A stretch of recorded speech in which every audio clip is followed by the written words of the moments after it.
Сайн байцгаана уу намрын сэрэх өдрийн мэндийг та бүхэндээ хүргэе.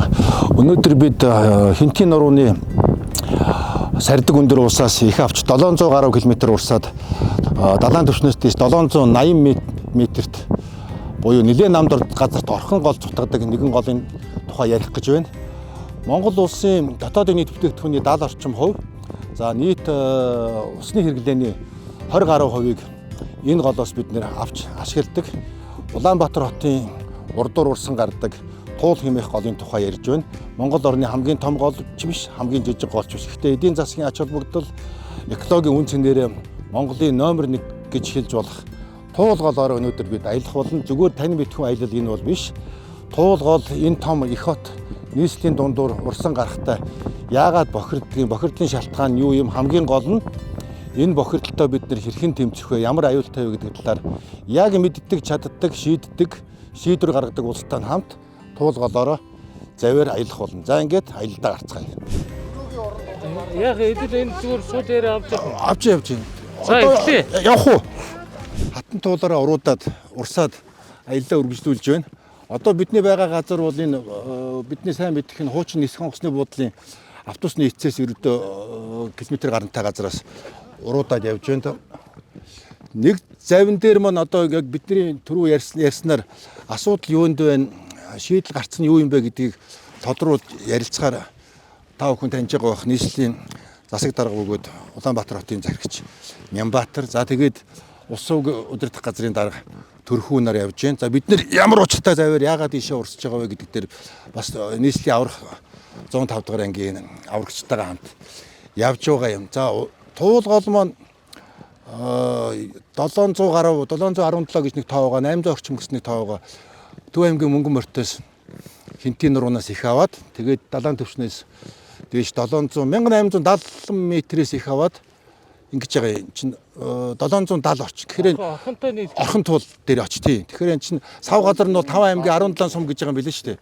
Тэгээ энэ чинь 1 километр гарна гэсэн үг байхгүй юу? 1100 м орчим уналттай байна. Одоо бол манай нийслэл Улаанбаатар хот ч юм бол яг талд нь 1300 орчим дээр байгаа шүү. Скватрын талбай 1300 гэдэг юм билээ тий.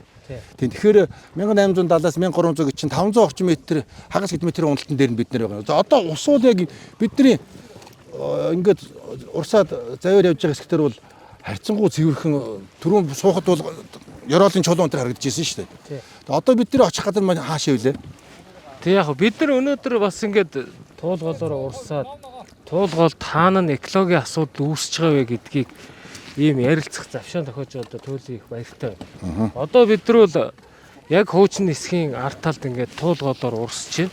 Энэ хавьд бол үндсэндээ Туул гол маань цэнгэг сайхан юм уцалтай харагдаж байна. Одоо бид нар эндээс нэг километр хүрэхгүй газар очиод төв цэвэрлэх байгууламжаас Туул голд нийлүүлэгдэж байгаа, Саарл ус нийлүүлэгдэж байгаа хэсэгдэр очино. За тэр Саарл ус нийлүүлэгдэж байгаа хэсэг орчимд Туул голын ус хэрхэн бохирдож байгаа. За цаашлаад Төв аймгийн Алтан булаг сум хүртэл хэдүүлээ өнөөдөр явах санаа байна. Тэгээ Төв аймгийн Алтан булаг сумын орчимд одоо Туул голын бохирдол ялангуяа энэ Туул голын савд лаг хагшаас хэдий их хоримтлагдсан байна. Энэний шалтгаан нөхцөл нь юу ах вэ гэдэг ийм одоо зүйлийг өнөөдөр бас ярилцаж энээс цаашид хэрхэн гарахын гэдэг шийдэл ярихаар бид одоо зорж яваа. Би нэг юм тодруулаад асуучих уу? Энэ мэрэгжлийн нэр томьёо байх зүгээр яг энгийн хүн тайлбарж хэлвэл Саарл ус гэж яг юу юм? Тэгээ энийг Төрхүү хариулах зүг байна. За өдрийн мэндийг бүгд тэгээд ингээд бид бүхэн өнөөдөр бол бас Улаанбаатар хотын одоо ундаалж байгаа ганц одоо сая 600 мянган хүний ундаалж байгаа Туул голоор одоо ингээд явж байна. За энэ маань одоо хэр зэрэг бохирдолтой байгаа, ямар шүү байгаа талаар бас ингээд бидний бас ингээд ярилцаж хөөрийгөө танаа натуудаас оролцож байгаад бас баяртай байна. За Саарл ус гэдэг маань өөрөө одоо ариутгах татварын сүлжээнд нийлүүлэхээс өмнө одоо зөвхөн одоо нөгөө юу гэдэг чинь одоо жорлонгийн усыг бол Саарл ус гэхгүй. Одоо жишээлбэл нөгөө галтгооны усыг гарч байгаа усыг дахин эргэлтэнд оруулах юм бол тэрийг Саарл ус гэдэг. Одоо хар үгээр одоо ярих юм. Яг ер нь зүгээр товчондоо Саарл ус гэж цэвэрлэх байгууламжаас одоо цэвэрлэх байгууламжийн технологийн төвшөнд одоо цэвэршүүлээд гаргаж байгаа усыг Саарл ус гэдэг. Тэгээ энэ бол манай хуучин цэвэрлэх байгууламж 1964 онд анх ашиглалтанд орсон хоногтоо нэг 170 мянга орчим куб метр ус одоо цэвэршүүлж саарл ус байгальд нийлүүлэх ийм одоо хүчин чадалтай үйлдвэр. За сая бүгд найрамд хятад улсын засгийн газрын хөнгөлтөө зээлээр 2017 онд анх ихэлсэн одоо дуусаад байгаа шинэ цэвэрлэх байгууламж бол хоногт нэг 250 мянган одоо шоо метр куб метр ус саарл ус нийлүүлэх ийм хүчин чадалтай. Энэ хоёрын одоо нийт чадлыг нийлүүлэх юм бол нэг ойролцоогоор 400 гаруй одоо шоо метр усыг цэвэршүүлээд одоо технологийн түвшинд цэвэршүүлээд энэ туулгууд нийлүүлэх ийм одоо хүчин чадал байгаа. Тэгэхээр саарл усанд өнөөдөр гол асуудал байгаа. Таны өнөөдрийн асууж байгаа яг саарл ус гэж юу юм бэ? Тэгэхээр саарл ус нь өөрөө яг одоо технологийн хувьд байгаль нийлүүлэгдээд цаашаа одоо хүн амын эрүүл ахуй энэ хүрээлэн байгаа орчинд сөрөг нөлөөлөл үзүүлэхгүй байх төвшөнд цэвэрсэн тэр усыг л саарл ус гэж үзэж байгаа. Харамсалтай нь өнөөдөр манай цэвэрлэх байгууламжуудаас гарч байгаа ус яг энэ төвшөнд очиж чадахгүй байна. Үүнээс шалтгаалаад туулгын маань одоо энэ үндсэн ёроолууд маань саарл ус нийлүүлэх зэсгүүд дээр юу яагаад байна? Лаг хагшаас нөгөө саарл усанд агуулгадж байгаа лаг хагшаасууд маань энэ голын сав голдрлыг ингээд бохирдуулаад байна. Энэ энэний шалтгаан нь юу юм бэ гэдгийг л өнөөдөр хэдүүлээ ярих гэж байгаа. Энэ чи жоохон хайргадаад байна уу? Тийм байд. Тий. Би тэр усны чанарын энд гэсгээд нэг юм зураг үзлээ л дээ. Тэгсэн ерөөсөө яг тэр Улаанбаатараас одоо энэ юунаас хонхор налахаас цаашаагаа бол сайхан цэвэр гэж яваад Улаанбаатарын энэ хавцаа чинь тэр 6 зэрэглэл тийм байдаг юм байна. Тэгээ энд хамгийн их бохирдолтой хэсэг нь Улаанбаатар өнгөрч байгаад 130 орчим километр яваад байгалийнхаа нөгөө өөрөө цэвэршүүлдэг тийм байсан гэж тэр гидробиологийн судалгаа байсан юм байна. Одоо бол тэр 130 мөч бол худлаа болсон юм байна уу. Тэрнээс ерөөсөө яг тэр таны хэлээд байгаа тэр стандартын шаардлага хангахгүй саарл ус орж ирээд тэгээд лаг хагшаас болоод тэгээд нөгөө урсгал ус чи өөрөө ингээд байгалийнхаа жамаар тэр цэвэрлж идэг юм байна шүү дээ. Тэр энэ төр бол хуучин тогтоосон стандартаар 130 км орчим. Үнгээс цаашаа цэвэршүүлцдэг байсан юм байна тийм ээ. Тийм байна 130 тэгээд тэр авчих юм. Тэгсэн одоо бол тэр 130 бол лөөлөө усан гэсэн юм харж уншлаа л да. Тэгээд явсаар байгаад одоо тэр эн чин Булган Төв аймгийн хил болж явж байгаа юм биш үү? Манай энэ гол чинь. Тэгээ эн чин би нөгөө хүрээлэн гэсэн утгаараа хэлээд байна л да. Энэ 10 овгийн 16 зүйлийн загас 2 зүйлийн 2 нутагтан за тэгээд 170 орчим зүйлийн шууд 71 гэвүүд зүйлийн хөхтэй амьтын энэ төр гэдэг. Энд чинь өөрөө экосистемийн хувьд их баялаг. Түүхийн хувьд гэх юм бол сая морж байгаа зүгээр санаанд орж илээ. Одоо эн чинь туулын хар бургасанд нөгөө Хэрээдийн Ван хаан тойрол морил за нөгөө нэг Булган дахмах авч очдог энэ төр гээл. Одоо энэ сонгон уулын чи баруун доороос нөгөө юуны алтан бүс чинь олцсон гэдэг тийм. Төгсрөө актемчийн археологийн хаагуулаар. Тий.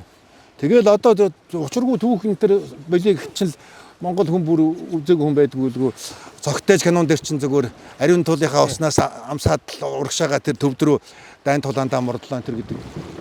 Тийм түүхэн талаасаа ч эдийн засгийн талаасаа ч экологийн талаасаа ч үнэхээр Монгол хүн бүрийн зүрх сэтгэлд ойрхон ариун ус л да энэ бол. Тэг ямар санд хатан гэж цол өхөвдөө тийм хам богд хатан туул гэж таач одоо тэр нөгөө энэ эрх зүйн тэр багшин тэр байсан мэдж байгаа таач дээр нь дурсаж ирсэн. Тэг энэ ерөөсөө соёл иргэн шилжин ингээд нүүдлэх суурь ингээд явхад бид нар чинь бол удмаасаа угаасаа бол ер нь нүүдлийн соёл иргэн шилжсэн улсууд хот гэж юмыг бол таны сая хэлдэг тэр янз биш. Хахгүй юу? Тэр усаа дагаж ер нь энэ суурийн соёл иргэн шил гэдэг юм чинь байд юм биш үү? Одоо том соёл иргэн чинь 2 мөрний сав Нийл, Ефрат одоо юу гэдгийг эсвэл энэ урагшаага хөхөн мөрийн шаран мөрийн энэ гээд энэ манай энэ өвдөц бол яг л энэ сайхан усны захад хотоо хүрээгээ нийслэл байгуулсан байгаа. Одоо тэр цахилгаан дэд үсгийн асуудал нь бол дараа юм билээ шүү. Ер нь бол хамгийн анхдагч хэрэгцээ бол ус шүү дээ. Гэтэл чинь таны хэлдгээр анхлаа одоо ерөөсөө 70-80 жилийн өмнө 450 мянган хүнд зориулсан гэж төлөвлөсөн хот маань 4-5 нугарч гарчин. Энэ олон хүний чинь одоо тэр ариун цэврийн хэрэглээ, ахуй хэрэглээний ус. За хамгийн гол нь хотууд чинь ингээд аж үйлдвэрийн хот. Төр захиргааны төв байдаг одоо холбооны бүгд герман улсын Бонн гэдэг бизнесийн одоо том хот. Соёл урлаг энэ төр одоо Санкт Петербург гэдэг ч юм уу те. Энэ төр гэсэн төрөлжсөн тийм байдаг учраас Улаанбаатар бол дотоодын нийт бүтээгдэхүүний 70%-ийг эндээс одоо туулгалоос хангадаг тийм хангамжтай. Одоо Монгол улсын усны хэрэглээний 4 литр тутмыныг нь туулын сав газар туул болон гүний усаар нь. Тэгэхээр манайх чинь үйлдвэрийн хот нийслэл мөн бүх үйлдвэр нь Улаанбаатартай. За соёл урлагийнх мөн, төр захиргааных мөн. Одоо боловсролын төв нь мөн хамаг ихтэй сургууль. Чи одоо таны хэлдгээ тийм универсал сити юм шүү. Тий, энэ манай яг хот чинь ер нь бидний нөгөө нүүдэлчд ийм хот байгуулад ийм их том суурьшилтай болно гэдгийг тухайн тэр Зөвхөн толгойд улсын Москвагийн Гиппогорын зураг төслийн хүрээлэнгийнхэн ч гэсэн тэгж бодоагүй байх. Бодоагүй. Тооцоагүй байх. Тэгээд та бүхэн одоо мэдж байгаа шүү дээ. 3 дугаар цахилгаан станц бол баг одоо хотын төв дотор болчихлоо шүү дээ. Тэгээд тэр үртэл тийм суурьшилт хэлнэ гэж бодоагүй байсан байгаа. Одоогийн 25 дугаар эмийн сангийн баруун талд чинь дээхэн үед юуны нөгөө бойнд орох гэж байгаа адуу мал хашаалдаг газар байсан юм билээ. Тэгээд одоо энэ хот маань ингээд тэр нөгөө төлөвлөгчдийн тооцоолжгүйгээр өргөжөөд таны хэлдгээр Монгол улсын нийт одоо GDP-гийн 70 орчим хувь нь энд үйлдвэрлэгдэж байна. Дээр нь бүх одоо эрүүл мэнд, боловсрол, соёл, шинжлэх ухаан, төр захиргаа, эдийн засгийн бүгднгийнх нь төв болцсон учраас энэ хотыг, энэ универсал хотыг энд нь тохируулж бид нар цаашид орчин цагийн хот бол энэ чиглэл рүү одоо төр засаг бүхий л бодлого төлөвлөлт явах учиртай гэж бид нар одоо төлөвлөж байгаа. За дээр нь та түрүү нэг тийм зүйл асуулаа. Энэ ер нь аливаа төр улс хот ер нь яаж хаанаас үүсдэг юм бэ гэхээр зүгээр яг уу одоогоос манай нийтийн тооллын өмнөх 100000 жилийн өмнө бол ерөөсөө эртний анхны төр улсууд нөгөө Месопотам зэрэг ийм анхны төрт улсууд тэгээд тэрний дараагийн төрт улсууд бол Нил, Тигр, Ефрат, Ганга, Хөхмөрөн, Шар мөрнийхөө эргүүдийг дагаж анхны төрт улсууд үүссэн гэдэг ийм одоо зүйл яригддаг. Тэр ч утгаараа өнөөдөр энэ алтан дэвшийн өндийн хүнчлүүний хонхорд бид нар энэ томоохон суурьшил үүсгэхийн тулд тэр үеийн шинжээчд одоо тэр үеийн шинжээчд гэж ярих болтой. Одоо Чин улсын шинжээчд за магадгүй манай шинжээчд нийлээд шинжээ хийсэн гэж ярьдсан байлээ. Тоглохын талыг нэг очиж үзсэн. Их хүр цас ундын байна гэж хэлсэн байлээ.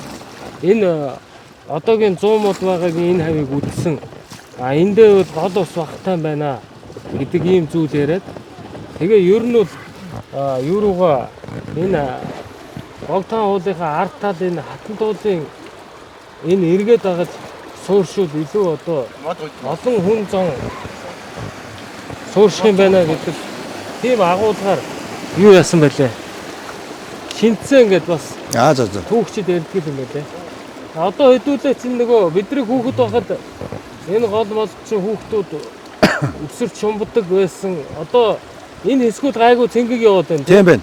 Одоо тэгээ хэдүүлээ яг энэ хүн цаана очиод юу харагдана нөгөө айхтар саарл ус нийлүүлэгдэж байгаа хэсэг. За ер нь бол манай төрхүү дарга нэг юм ярьдээ. Энэ хотын доторх гол бол яг олон улсын нэр томьёогоор инженерийн байгууламж гэдэг ангилтанд орд юм байна. Өөрөөр хэлбэл нөгөө үер усны аюулаас авраа хамгаалахын тулд яг ингэж байглаар нь байлгадаггүй дандаа нөгөө ийм далан босгож тийм ээ суугчлал хийж ээж. За тэгээд дээр нь нөгөө замын үерийн уснуудыг зайлуулах системүүдээр иж бүрээ холбогддог ийм зүйл хийдэг.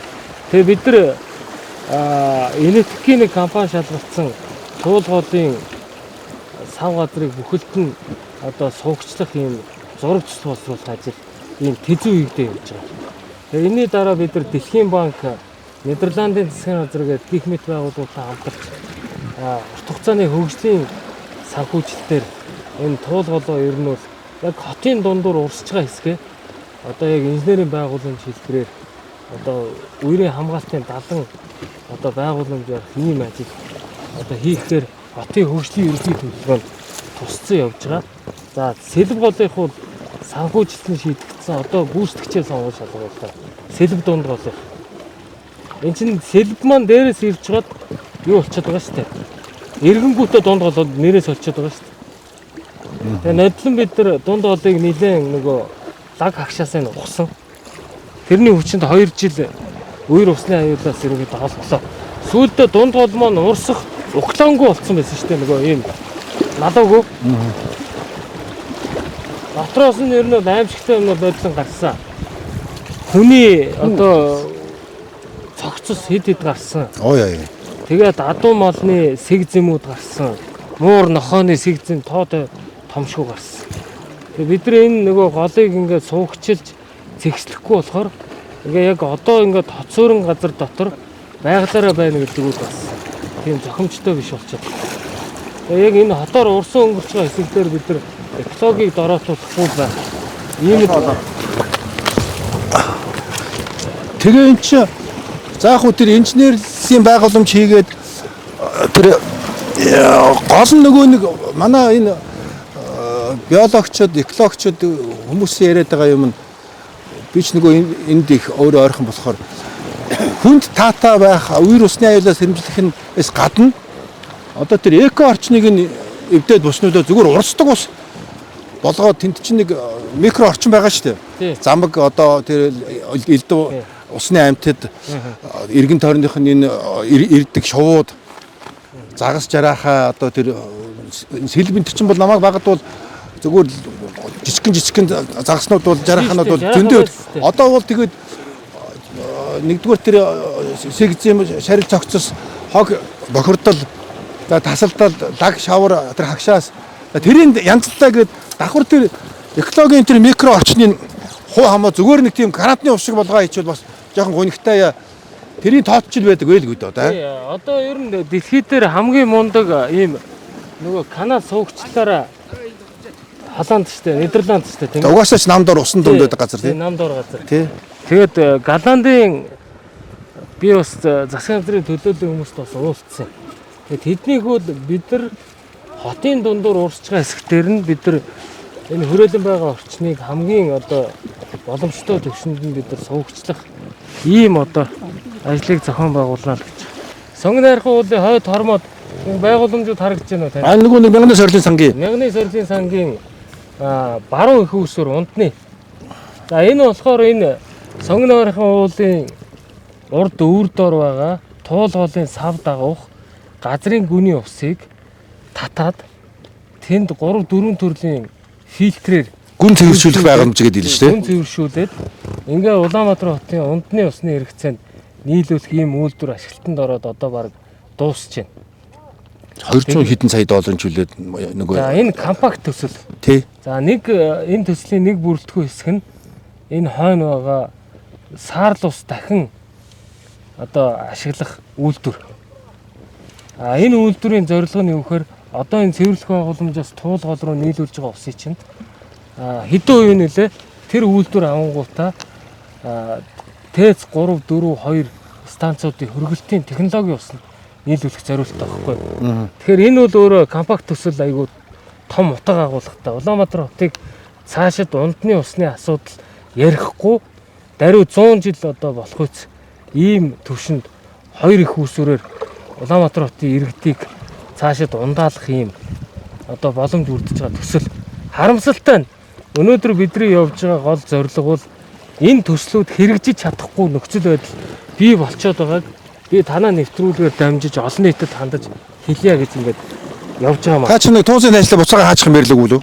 Би бол энэ үйлдвэрүүд аль аль үйлдвэрүүдийн одоо яг бид нар энэ төр засгаас одоо энэ тарифуудыг нэмэх юм шийдвэр гаргаж өгөхгүй л тэр өдөрт нь нээлт хийгээд туузын ажиллачаад маргааш нь хаахгүй болохгүй. Яагаад тэгэхээр 1 литр усыг өнөөдөр хэрэглэгчдэд төгрөг 34 мөнгөөр нийлүүлж байгаа. Орон дээр тийм үнэтэй юм байд юм уу? Тий. Чи ус үнгүй байгаа байхгүй. Зөвхөн одоо цэвэр савтаа ус шүү дээ. Ийм 500 грамтай ус чинь 1500 төгрөг шүү дээ. Литр ус 3000 төгрөг байхгүй юу? Гэтэл литр усыг бид нар төгрөг 34000-аар мөнгөөр нийлүүлэх гэсэн. Гэтэл энэ ус шүү дээ. чулуун шүүртэй, элсэн шүүртэй, дахиад нөгөө лазер мембран шүүлтүүртэй. Ингээд энэ айгүй олон технологийн дамжиж эцсийн хэрэглэгчид ус маань очих гэж байгаа шүү дээ. Гэтэл усны маань өөрийн үйлдвэрлэж байгаа хөтөн 20 хэдэн төгрөг байхгүй. Тэгэхээр бид нар бол цаашид яг ийм байдлаар бол одоо хэрэглэгч нийлүүлэх боломжгүй. Хоёрдугаар тэр энэ нөгөө саарл ус дахин ашиглах үйлдвэр шүү дээ. ТЭЦ 3 4 2 2-т нийлүүлж хөргөлтөнд нийлүүлэх энэ туулгол руу саарл усны бараг 50% оруулгүйгээр дахин үйлдвэр технологи дотоод цикл хийх гэдэг шүү дээ. Технологи ус гаргаж авах гэдэг байхгүй юу? Гэтэл одоогийн шинэ цэвэрлэх байгууламжаас гарч байгаа саарл ус тэр технологи ус гаргах стандартыг хангахгүй болчиход байгаа. Яагаад вэ? Яагаад тэгэхээр өнөөдөр Улаанбаатар хотод үйл ажиллагаа явуулж байгаа хүнсний, эрүүл мэндийн, арьс ширний, ноос ноолуурын энэ спиртийн, энэ эдгээр үйлдвэрүүдийн цэвэрлэх байгууламж руу нийлүүлж байгаа бохир ус нь энэ цэвэрлэх байгууламжид эрэхтэй зох төвшөндөө цэвэршүүлэгдэж ирээгүй тохиолдолд цэвэрлэх байгууламжаас гарч байгаа ус технологийн шаардлагад нийцэхгүй. Тэгэхээр эдгээр 80 гаруй аж ахуйн нэгжүүд богино хугацаанд яаралтай урьдчилан цэвэрлэх байгууламж барихгүйгээр бид нар цаашаа явах боломжгүй л гэж. Гэхдээ тэр Америкуудын өчнөө олон зуун сая доллар хийхэд энийг урд нь одоо тооцож Гэрэн дээр бүх юм бичигдсэн байна. манайхан Жил болгон Монгол улсын засгийн газар усны суур үнийг багаагаар нэмнэ гэсэн үүрэг хүлээсэн. Энийг хэрэгжүүлээгүй. Дээр нь аж ахуйн нэгж байгууллагуудыг урьдчилан цэвэрлэх байгууламжтай үе шаттай болгоно гэсэн энэ ажил хийгдэг. Одоо баг ганцхан өдөр урьдчилан цэвэрлэх хийж гин гэсэн тий. Апу. Тэгээ одоо бид нар яг юу руу ирж байна? Энэ туулгын хамгийн хойд салаагаар урсаад одоо ертөнцийн зүгээр бол нөгөө юуны харалтаа ирж байна. Цэвэрлэх байгууламж биш ээ. Шинэ автоталтааны төвийн одоо яг урд харгалдаа явж байна гэсэн. Одоо бидний яг энд үзүүлэх гээд байгаа энэ хэсэг дээр бол туулгын маань усууд ёроол нь ингээд хайрга чулуун харагдаад цэнгэг яваад байгаа. Одоо ингээд бид нар эндээс нэг 7-800 м явангуудаа яг сонгоны булан гэж ярьдаг да тийм ээ. Энд төв цэвэрлэх байгууламжаас хоног тутам бараг 200 мянган куб метр одоо саарл ус туулгол руу нийлүүлэгдэж байгаа яг хэсэг рүү очиж явна. Эндээс эхлээд нөгөө нэг танд хэлээд байгаа нөгөө манай туулгын экосистем хамгийн ихээр бохирдож эхэлж байгаа. Энэ туулгал чинь нэлээд олон жилийн өмнө одоо манайг одоо жоох хүүхэд байхад бид ундаалдаг байсан. Энэ усан чинь шумбо тоглодог байсан байхгүй. Өөрсдөө ундаалдаг, мал ч ундаалдаг. Одоо тэр ч олон жилийн өмнө юм. Тэгээ одоо энэ гал чинь сүүлийн үед бол одоо хичнээн жил 10 гаруй жил бохир дээрээс бохироо нийлүүлдэг гэдэг ингээд одоо ингээд саарл юм л урсаад байх юм биш үү гол чинь ирсэн.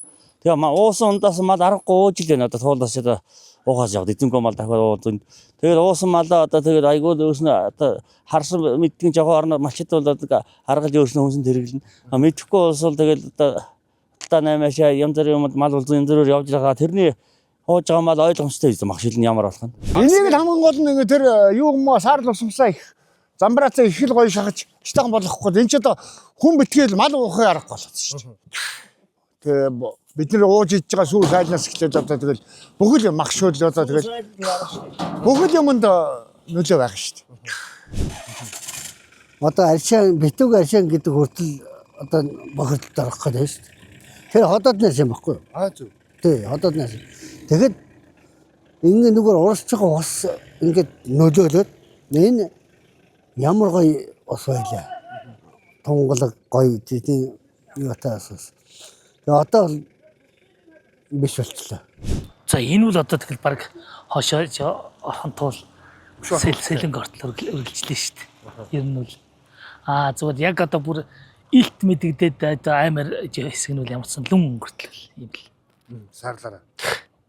Ямар ч одоо сүүлийн үед л одоо нэг сошиал орчингоор нэлээд ярьж байгаа. Тэрнээс өмнө бол одоо орон нутгийн удирдлагаас бол одоо Улаанбаатарт одоо бусад одоо холбогдох одоо тэгээд ямд хамгаахын тулд байнгын мэдээлэл өгч мэдээлэл ийм болоод байна гэдэг юм аа хэлдэг. Сүүлдээ бол одоо тэгээд туулгалын даваа нутгалахаас айлууд нүүж холдож эхэлсэн. За яг одоо манай хувьхны хувьд гэх юм бол одоо бүр хажуутлаа туулгалаас ундлах боломжгүй гэж тооцож үзээд одоо нөгөө энгийн урхаа ходог гаргаад тэргээрээ одоо нөгөө тогтоол ус бэлдэж юу малаа усалдаг тийм байдал руу шилжиж байгаа.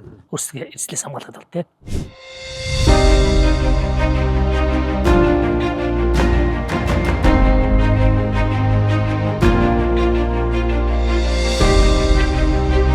Ингээд энэ баруун гартлын салаагаар саардус зүүн гартлаас туулгал хоёр ингээд нийлж байгаа хэсэг.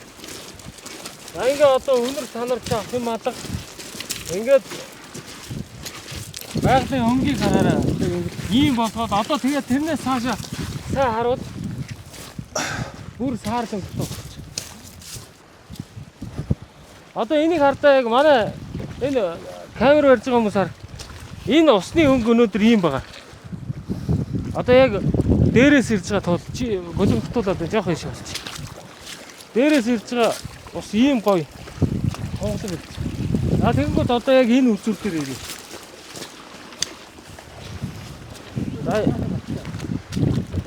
За яг энэ үзүүл дээр Яг л ингээд зүүн гарталт нь одоо бидний энэ хараа энэ Улаанбаатархны хэрэгэлсэн саарл ус. Энэ бол ингээд байгалийнхаа усаар. За одоо энэ маань ингээд доошоогоо 5 аймгийн 17 сум. 17 сумын хүн малыг ундаалдаг ус болж хувирчиж байгаа.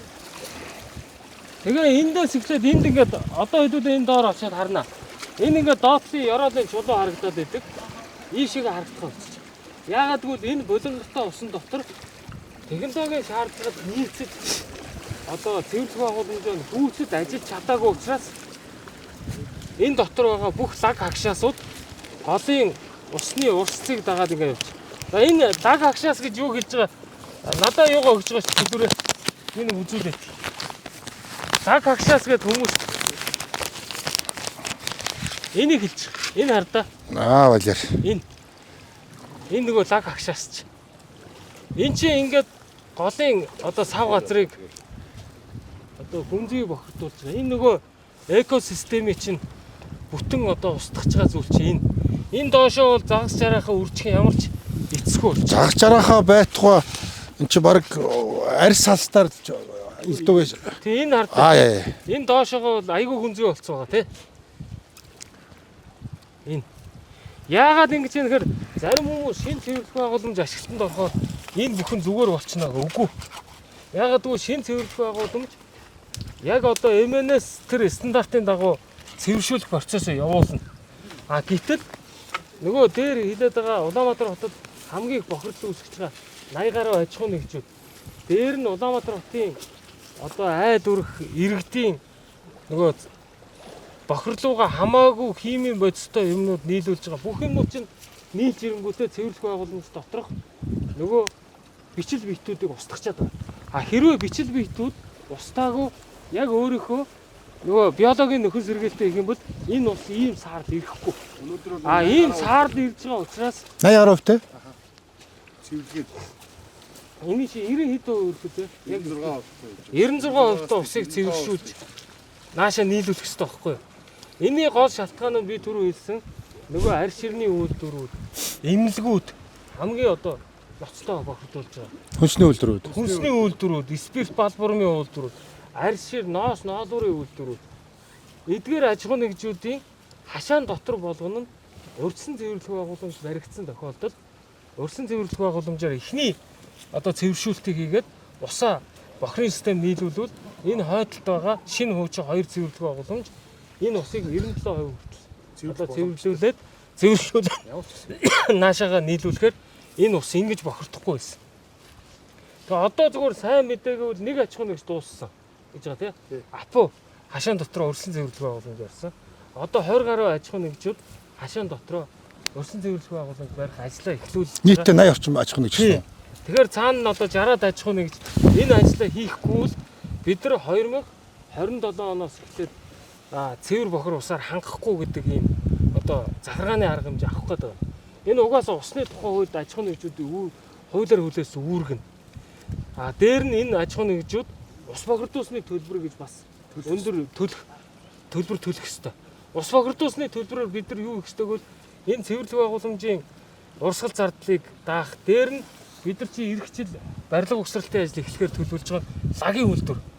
Одоо бид нар лагийн үйлдвэр лагаа яаж байгааг гэвэл зүгээр ийм нөгөө дэлгэцэн дээр хатаагаад, байгальд хатаагаад тэгээ эмээлтийн цаад жалганд аваач булаад байгаа байхгүй.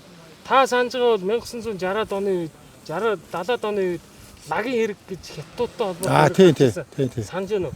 Нөгөө лагийг хятад тухайн үед одоо зөө зайлуулдаг байхдаа нөгөө жин тоон дээр ажиллаад тэрнээсээ олж улсын өмч шамшигтуулсан эргээд одоо эрүүг эргээр шийтгэжсэн байсан. Тэгэхээр одоо бол бид тэр лагийг ингээд Монгол улсын хэмжээнд байна шүү дээ. 330 сум, 21 аймаг, 9 дүүргийн хэмжээнд нэг ч ширхэг лаг шатах үйлдвэр байхгүй. Бид нар одоо тендерээр зарлцсан явж байгаа. Эхний өрсөн шат. Өөрөөр хэлбэл бид нар лаг шатаагаад тэндээс 10 мегаваттын эрчим хүч үйлдвэрлэе. За ингэнгүүт эрчим хүчээр тодорхой зардлаа нөхөн цаана нь зөрүү гарч байгаа зөрүүг нь бид нар ус бохирдуулсны төлбөрөөр бид нар одоо төлж барагдуулах хэрэгтэй гэдэг. За одоо бидний нөгөө яриад байгаа голыг үндсэн бохирдуулаад байгаа юм чинь энэ одоо ийм хэдэн метр зузаан ийм лаг хагшаасууд үүссэн. Энд одоо ямар ч тийм голын одоо нөгөө доод ёроолын хайрга дайрга гэдэг ойлголт байхгүй болсон. Энэ лаг хагшаасыг бид нар цаашид бүтэн цэвэрлэхгүйгээр туул голынхоо экосистемийг нөхөн сэргээх тухай ойлголтууд одоо ярихад бэрх өөрөөр хэлбэл боломжгүй гэж хэлж байна. Тэгэхээр бид нар дараах хэдэн үе шаттай ажлуудыг хийх ёстой. За нэгдүгээр нийслэл Улаанбаатар хот лаг боловсруулах үйлдвэрийг ирэх жил бид нар барилгын ажлыг эхлүүлнэ. Төр хувийн хвшлийн түншлэлээр хийнэ гэсэн ийм нэг ажил хийгдэж байна. Хоёрт нь энэ 80 гаруй аж ахуйн нэгжүүдийг бүгдийг өрсөн цэвэрлэх байгууламжтай болгох ажил хийгдэж байна. Гуравт нь эмээлтэй эко аж үйлдвэрийн паркийг эмээлтэд байгуулж арь ширний үйлдвэрүүдийг бүгдийг хотоос гаргах ажлууд хийгдэж байна. За дөрөвт дэх ажил бол энэ одоо ингээ голын энэ лаг хагшаасыг цэвэрлэхэд энэ бол нийслэлийн хүч одоо мөхсдөн. Энэ дээр олон улсын байгууллагуудын тусламж дэмжлэг. За Монгол Улсын засгийн газар, байгаль орчны яам, барилга хот байгуулалтын яам гэсэн энэ байгууллагууд хамтарч энэ ажлыг шийдэхгүй л энэ цаашдаа явахгүй ийм хүнд байдал.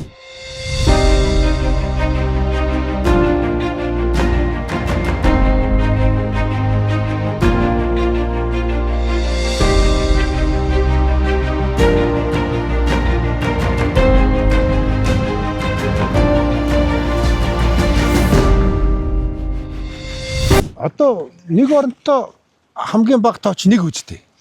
Нэг. За нэг оронтой тоотоо Монгол төргийн ханш одоо бүр зүгээр хаягдсааснаас шимтах юм боллоо одоо энэ багд байдаг ус нэгт 5-т 10-ын дэвсгэх чинь байхад Мөнгөний бичээ авдаг. тийм задгаан мөнгө төр металл мөнгөс бүр дүүрчээ.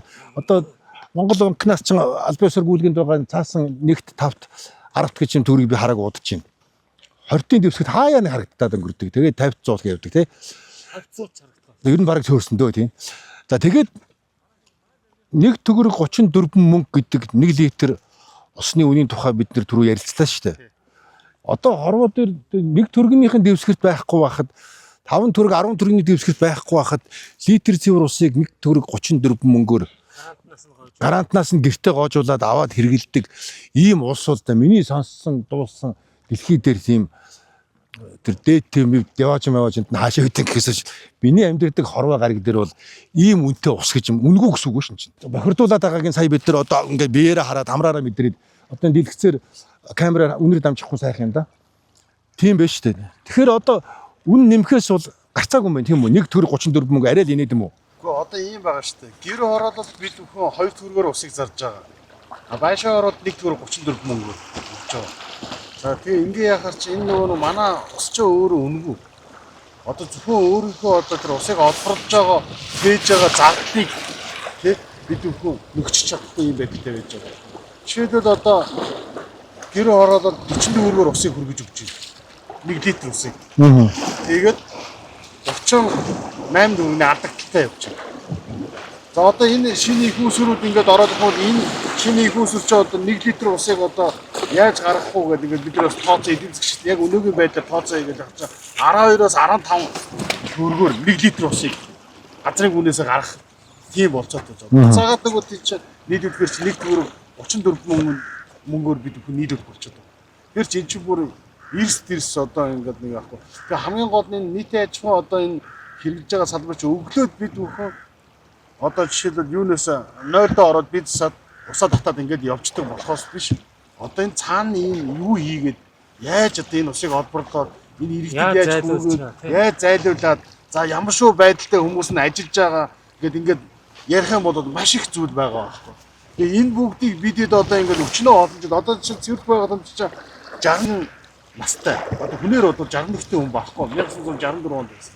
Тэгээ үүнээс хойш бид нар одоо байгальдаа нийлүүлж байгаа энийг одоо хин ч ингэж жил гаргаж ярьдггүй байсан. Одоо жишээлбэл өөрсдийнхөө одоо яг өнөөдрийн одоо нөхцөл байдлаар одоо бид бүхэн одоо албан тушаалаа одоо энэ сайхан байдлыг энэ тэр гоё бай энэ төр гэдэг юм бол одоо энэ тэгэл урдны байдаг хүмүүс шиг ингэж байгаад байна. Одоо яг нөхцөл байдал чинь ийм байж тээ. Энийг одоо бид ярьж шийдэхгүй шийдэл гаргачаа цаашаа явахгүй бол одоо ингэ яг ийм байдлаараа байгаад байна гэсний үндсэн дээр өнөөдөр одоо эцэн даргаа одоо санаачтаар одоо бид ингэж байна.